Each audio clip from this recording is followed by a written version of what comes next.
Let's start with the Jets because, it usually doesn't end well with the Jets, as they know throughout their history.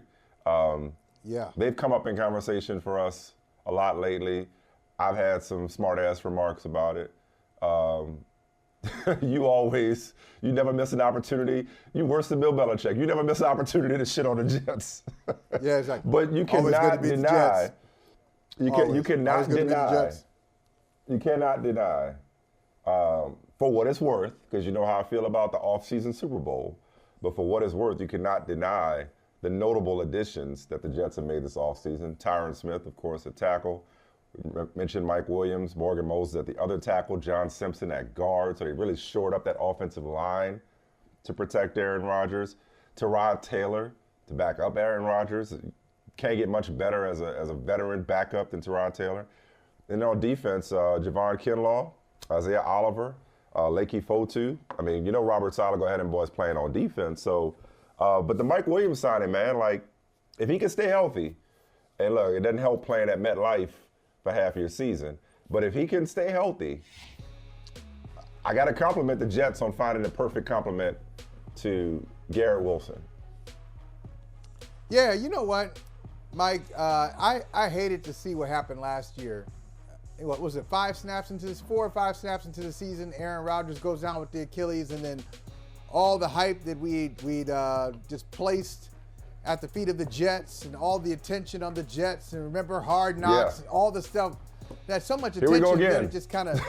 You know we're gonna do it again, right? Yeah, here it is. It's like everything. We're gonna do it again. All the air taken out of the room, the stadium, the tri-state region, go on and on. It was like same old Jets. But that actually, and I didn't want to see that. I wanted to see what Aaron Rodgers would do with them. But Aaron Rodgers' injury was actually a good thing for the Jets because it allowed them to see who they are. Last year, they thought they were a quarterback away from being a Super Bowl contender. They were not. They were not. So if Aaron Rodgers had played last year, that offensive line was still terrible. He would have made it better because he's a veteran quarterback.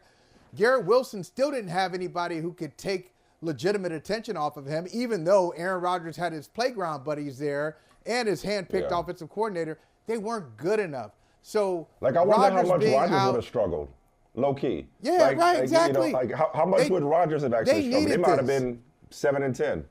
Yeah. They may have been 7-10, 8-9, maybe one game better. But I love my favorite signing. Yeah, Mike Williams. Everything you said. Yep. No lies told. My favorite signing is Tyron Smith. Yeah. Look, I know he's 33. He hasn't. He's missed a lot of games over the years, but they gave him a contract and they didn't think he would take it because it was loaded with so many incentives.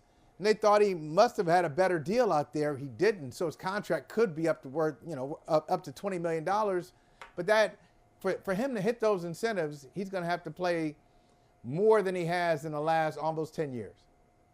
But when he does play, that's a dude. Tyron Smith, I mean, that is a great pickup for the Jets. And I'm just surprised that other teams didn't need no help. Oh, yeah, he could be our Trent Williams. He don't need no help. He don't need no help. That's our Trent Williams right there. Yeah. Yeah, but I'm falling for it. I'm falling for it, Mike. I'm falling for the Jets hype. And they still got the 10th pick. And they still got the 10th pick. And obviously the entire draft, but starting with the 10th overall pick to play around with to make this team even better. No, I feel you. There's a lot of reason for optimism with the New York Jets about now. If I'm you, draft a tackle. Draft another one. Right. Your long-term problems haven't been solved. And you just talked about Tyron Smith's injury history. A tackle would make a lot of sense when there are some solid ones. There should be some solid ones in that number 10 range. No, you said they weren't a quarterback away. No, and I offered that. Well, who's to say they wouldn't struggle with Rodgers given all the roster flaws that they had? But I could also say those roster flaws or that roster as constructed was not built to support a backup quarterback. So maybe they were a backup quarterback away more than they realized. Because I can't help but wonder what a Joe Flacco, not that Joe Flacco would have signed up to back up Aaron Rodgers. Maybe that would have been better than sitting on the couch as long as he did until the Browns eventually called.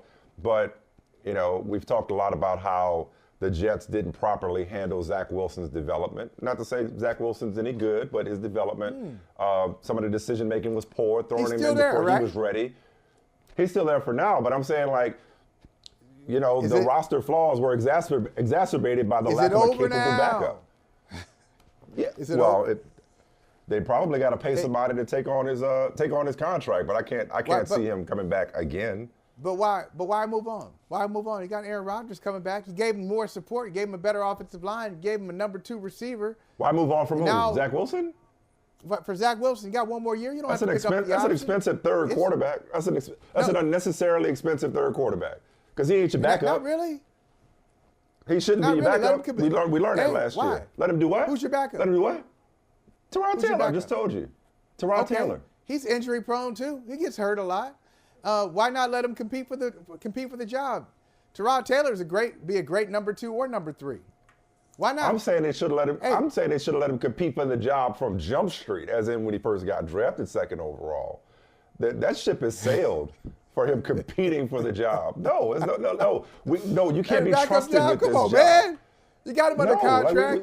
We saw this last year. No, go be great somewhere else. Last year was injury problems. Injury problems. Not his fault. It wasn't all his fault. No, okay, good. Thank you for amending that. It wasn't all his fault. Yeah, there was a lot of. Some of it was. But he did. Some of it. Zach, here's the nicest thing I'll say. Zach Wilson may not be the problem, but he ain't the solution.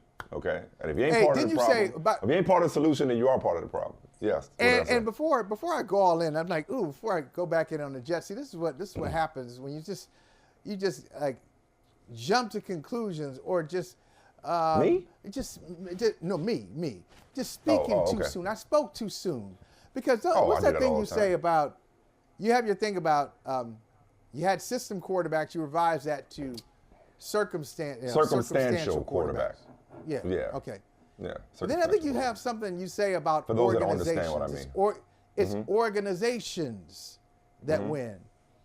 And this old trifling organization, that's still the Jets, where Woody Johnson comes out after the season blasting everybody. Blasting Joe Douglas, blasting Robert Saleh. He's mad at Zach Wilson. He's just mad at everybody. So has that changed?